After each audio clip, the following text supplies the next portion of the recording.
তো আপনারা কখনো মনোবল হারাবেন না। মনোবল হারানোর কিছু নাই, আপনারা জাতির কৃতি সন্তান। আজকে আমরা এই আহত যোদ্ধাদের জন্য এই ইফতারের ব্যবস্থা করেছি। এটার উদ্দেশ্য হচ্ছে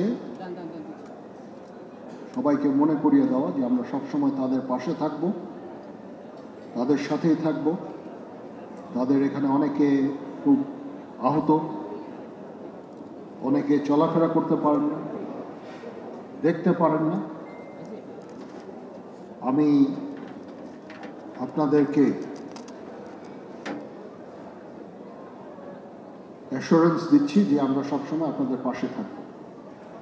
আজকে এই ইফতার আয়োজন এবং আপনাদের যে আর্থিক সহায়তা ভবিষ্যতে দেওয়া হবে, আজকেও কিছু কিছু করে আমরা দিব।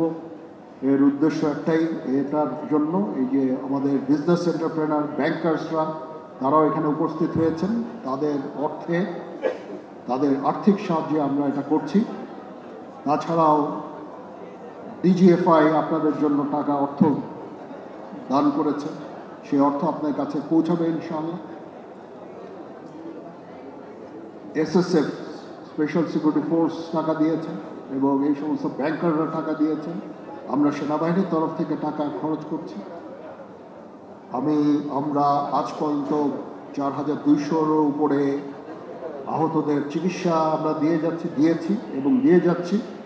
আমাদের এই সাহায্য সহযোগিতা, সবার এই সাহায্য সহযোগিতা সবসময় জারি থাকবে ইনশাআল্লাহ।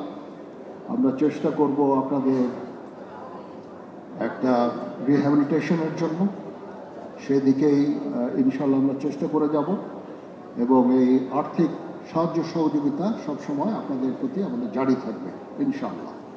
তো আপনারা কখনো মনোবল হারাবেন না। মনোবল হারানোর কিছু নাই, আপনারা জাতির কৃতি সন্তান।